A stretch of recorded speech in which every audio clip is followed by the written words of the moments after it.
This is Becoming You Again, the podcast that offers you the tools to deal with the mental and emotional challenges you face as you go through divorce. You are listening to episode number 202, and I am your host, Karen Nelson.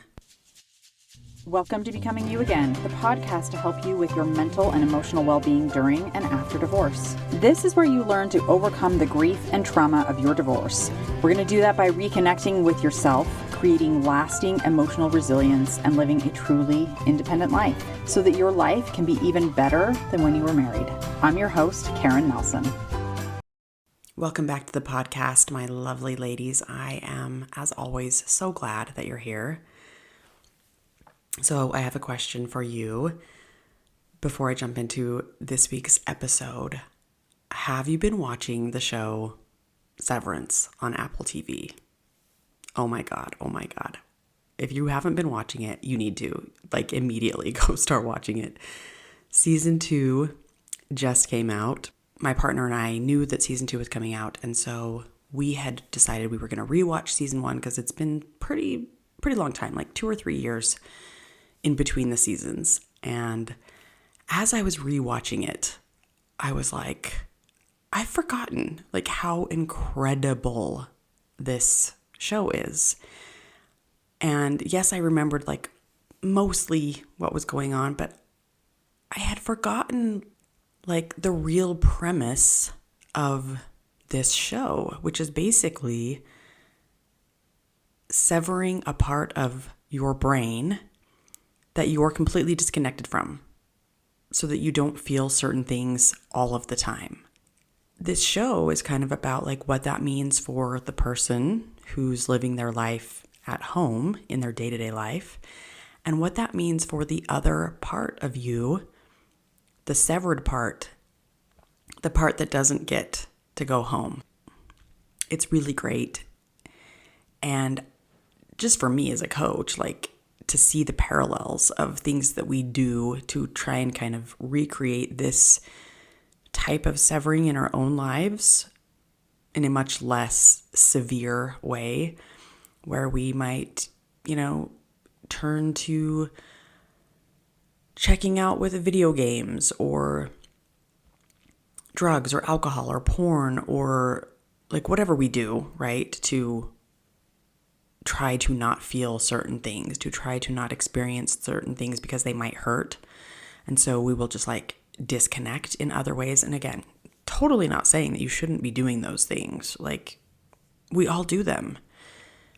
But then to watch this show that takes that idea and then twists it on its head and takes it to the most extreme way of doing things. But anyway, it's fascinating. So if you're needing a way to disconnect from your own life for a few minutes, check out that show. It's great. Okay, so that was my side tangent for today's podcast episode.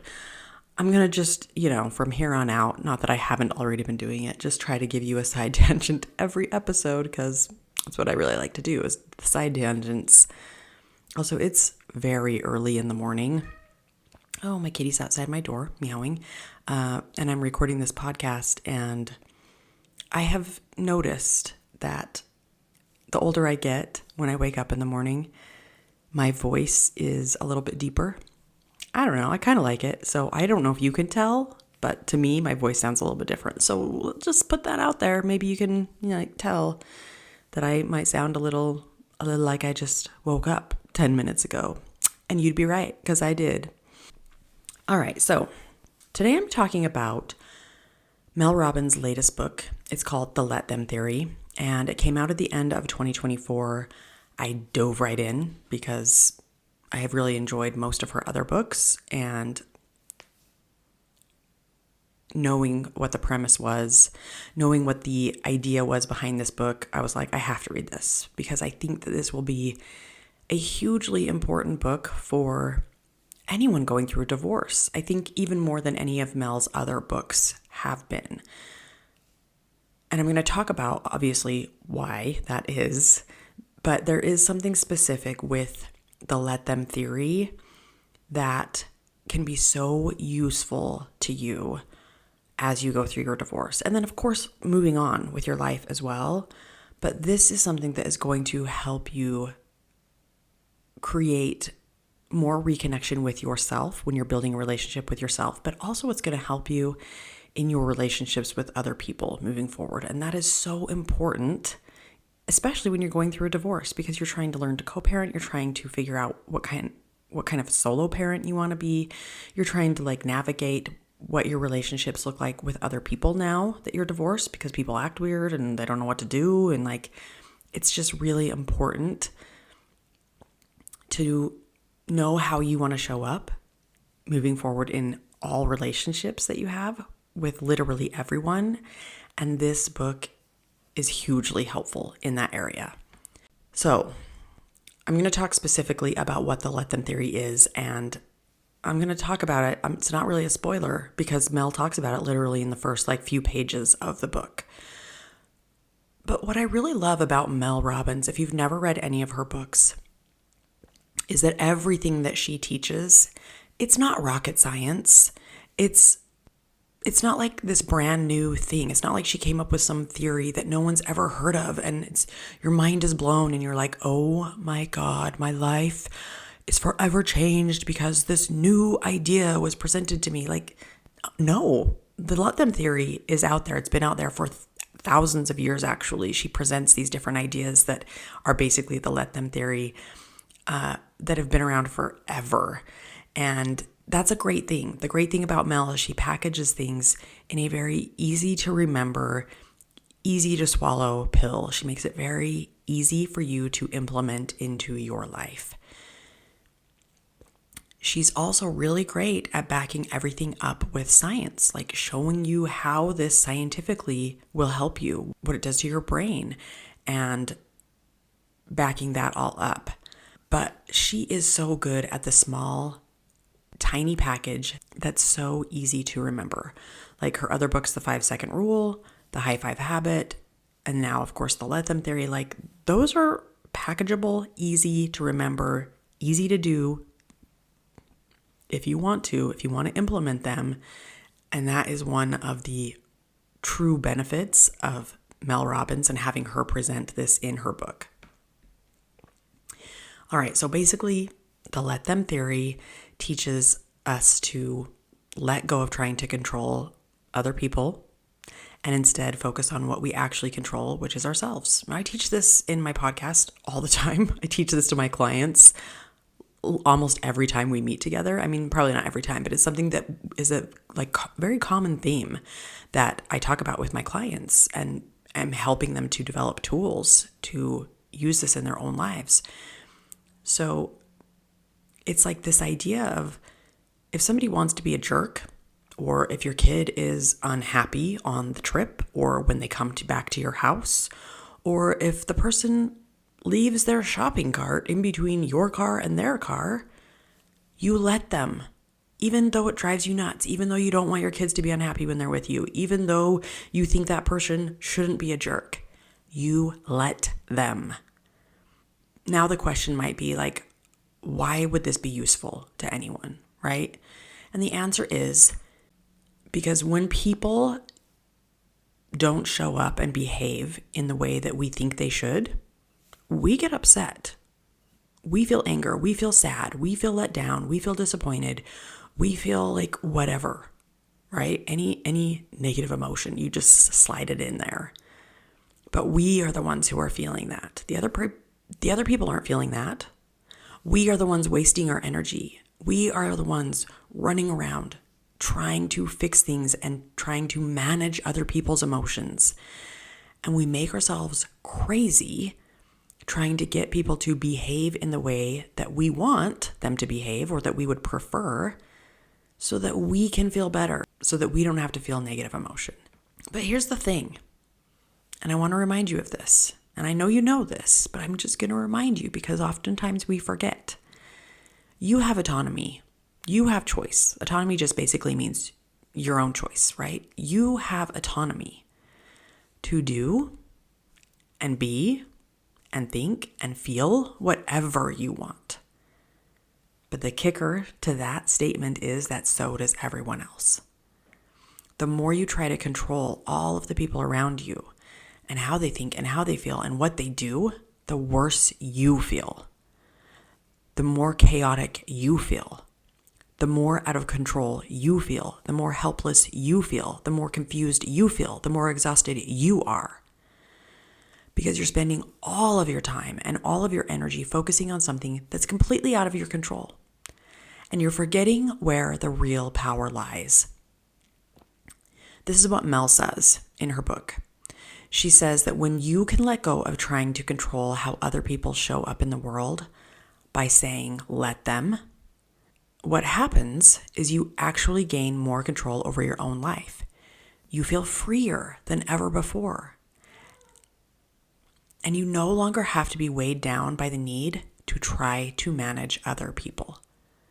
I really want you to think about that for a minute. Like, I want you to think about the impact that would have on your life if you could let go of trying to manage how your ex shows up or what your ex does or says. Just think how freeing that would feel to not have to think about them any longer, to not have to worry about what they're going to do, to not have to worry if your kid is happy the second they step in your door, and just let them be unhappy for a little while, because guess what? It's okay for kids to be unhappy. How freeing would that be for you to not have to take on everyone else's emotions and behaviors and try and change them? It feels so much lighter when you can step into that space. But here's where the real power lies, and Mel talks about this in a huge part of the book. It's in how you think, and it's in how you think and how you feel and how you behave. Because that is truly the only thing that you can control, is you. So how exactly does this theory actually work? Let's say, for example, that your ex introduced his new partner to the kids a few weeks after they started dating. And you find out and you are pissed. Not just because that's annoying, right? And frustrating, but you actually had in your decree that the two of you signed and had decided together that you would not do that until one or the other person, like one of the partners, had been with this person for 6 months or longer, and until you had discussed it with the other co-parent. And so you feel not only annoyed, frustrated, and angry that they just did this without talking to you and after only a couple of weeks, but you also feel betrayed. You feel let down, and you feel scared for your kids because, like, of course, our brains will go to worst case scenario, which is like, what if they break up in like a month? Then my kids have to deal with another person leaving their life, right? Or maybe even worse than that, what if they really like this person and they like them more than they might like me, right? Like, we have all of these thoughts. And so you're having all of these thoughts and emotions, and you are angry. You're angry that they broke the decree. You're angry because you just feel like they didn't even give a shit about the decree. They're not following it. You feel like even though you're already divorced, you kind of feel rejected again, right? Like, this just happened and it's the worst feeling ever. Feeling rejected doesn't feel good. And most of all, you just wish that for once he could be an adult and follow the decree and have enough respect for you and for the kids to do what a normal human would do and wait until after the relationship is like much farther along, right? Yeah, we wish all of those things, and it feels shitty, right? We're feeling crappy as we're thinking about all of this, and we're like, why didn't he just do that? And we're getting more angry, and we're getting more worked up, and we're hating on him more, and he's consuming all of our thoughts, and like, right? All of the things. And so how does the let them theory work into this example? You let him. You let him be who he is. You let go of trying to control having him show up in any kind of way or needing him to show up in any kind of way, right? You let go of wishing that he would have done it differently, because the reality is he didn't do it differently. And the more you wish to change the past, the harder it hurts, the more you feel chaotic, the more you feel helpless, the more you're upset, right? You let go of needing him to be something different than he is so that you can feel better or the kids could feel better. He is who he is. He's shown you who he is. Don't need him to be different. You don't need him to act different. You don't need him to behave different so that you can decide to be okay, to feel better, to be happy, to choose a different way of being for you. And you remind yourself of these things. He's going to break the decree. Let him. He's going to introduce his girlfriend to the kids. Let him. He's going to continue to disrespect me. Let him. Because here's where the real power lies. And Mel talks about this in most of the book. It's like a huge part of the book. But as I explained before, the real power is in the second half of the let them theory. And it's in let me. Like, you let the people do what they're going to do. You let them behave in the way they're going to behave. And then you let me. Where is my power in this? And basically that means that you've realized all the places that you don't have control and you've said, fine, let them, right? You've given up trying to control what you can't control. Now let me. This is my kitty in here. He's decided to be very noisy right now, but you let me, right? You let me recognize where I have control. He wants to say hello, apparently. So you recognize where you have control.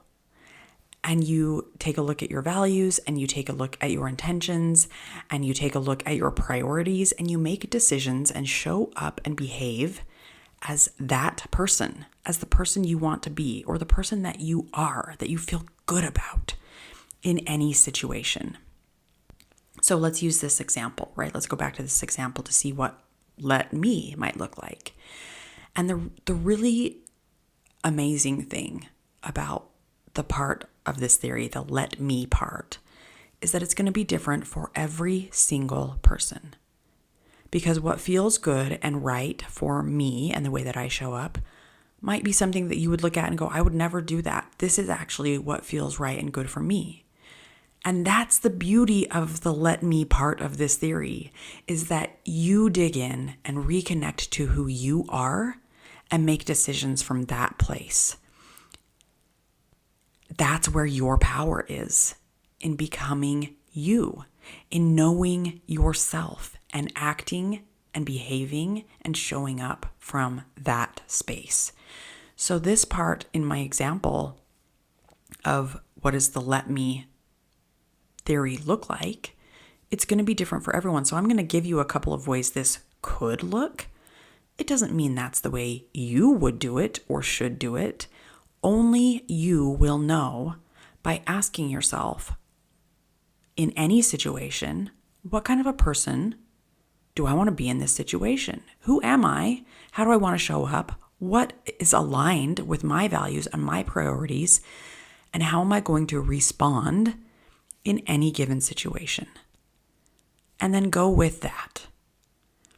So I'll give you a couple of examples. Like I said, this could look like, okay, he's clearly not following the decree. And one of my priorities that aligns with my values is that I'm going to protect my kids as much as possible.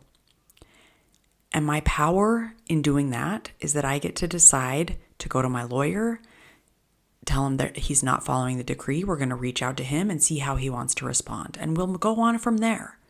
But that is a boundary that I'm not willing to cross, is putting my kids in a situation that I think is hurting them in some way, right? Okay, so that could be one let me theory. That's where your power is. You have choices.